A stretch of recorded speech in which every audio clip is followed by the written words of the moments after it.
I'll start in the beginning, the very first day of classes, freshman year. Some of the best advice I've ever been given came on that first day. I was in orientation along with hundreds of other wide-eyed, excited freshmen, trying to remember which dining hall I was supposed to eat at, where I needed to buy my books, and looking for cute boys. The advice I got that day originally stood out to me as odd advice, but as a somewhat klutzy individual, I made a mental note of it. The advice was simple. Be careful to not trip on the bricks. I'm sure many of you heard the same advice, and probably soon afterwards understood why it was given. The bricks that make our campus beautiful can also be obstacles on our way to class. I can't count the number of times I've tripped on one or gotten my shoes soaked by a geyser of rainwater when I stepped on it. It seemed that we had so much to learn during our freshman year. We learned about new subjects, about ourselves, all while trying to be careful to not trip on the bricks. Our sophomore year began with a newfound independence, moving out of the dorms and into our own places. Living in the dorms gave us the freedom to live away from our parents, but the dorms still provided us with some of the amenities of living at home. Our bathrooms were clean for us, and the dining hall served us with 3 solid meals each day. Moving off campus, we would truly be on our own.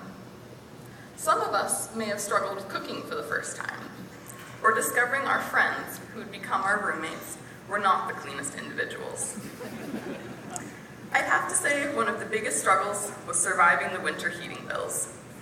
I was lucky enough to live in a relatively well-insulated apartment, but I had friends who lived in old, run-down houses that stubbornly refused to get warm during the winter. To those of you who have worn your hat, gloves, and winter coat at home while trying to do your homework, you probably lived in one of these drafty houses. With the year under our belts, we did a lot of growing up sophomore year, learning more about which classes we enjoyed and how to bundle up to save money on our heating bills. After surviving the first 2 years of college, you'd like to think that we'd reach the top of the hill and could begin to coast down. However, that was not the case. I remember getting an email from Western early during my junior year telling me, "It's time to declare your major." It felt like such a huge commitment to put in writing that I was going to spend the rest of my college career focusing on one subject. In fact, it felt like I was actually signing the rest of my life away. I reluctantly declared a major, only to decide a few months later I wanted to sign my life away yet a second time to another major. I was never the person who knew exactly what she wanted to do, and I still don't know. To any of you who've switched majors, had second thoughts, or added another major just for fun, I feel for you. To those of you who've always known what you want to do in life and are doing it, you're beyond incredible, and I only wish I could be more like you. I remember my senior/super senior year was filled with the fears and excitement of graduating, trying to squeeze in as many last-minute adventures with friends as possible, and sampling the many fine beers of Boundary Bay.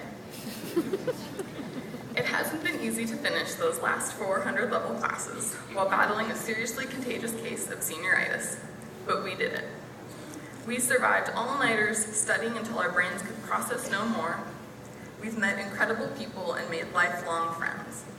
We've survived snow and ice storms, the never-ending rain, and the famous Bellingham wind, all while still making it to class on time. We've made this an experience of our own and taken lessons from it. At times it wasn't an easy 4, 5, or even 6 years, but we've managed to make it through to the end. Today marks the end of college and the beginning of everything else. Now, many of you may not know what that everything else is. It's okay if you don't know. I want to encourage all of you to think about your passions and go after what will make you complete.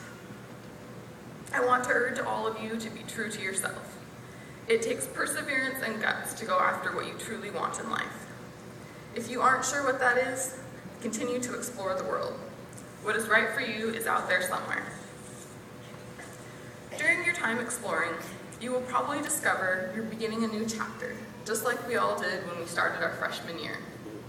There will be new things we learn about life and ourselves. There will be decisions that need to be made about our path in life. There will be good times and there will be bad. As we leave Western, we are embarking on a new freshman year, and we will find that there is a new set of bricks out there waiting to trip us up. When you encounter those bricks, don't let them keep you down. Pick those darn things up and make something of them.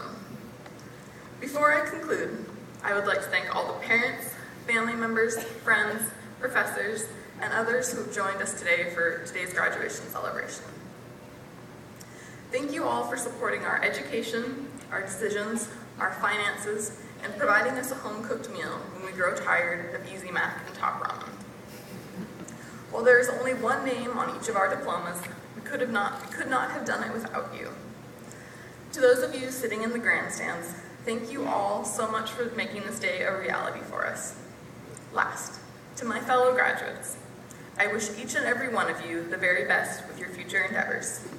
Enjoy the day, eat, drink, and be merry. Thank you.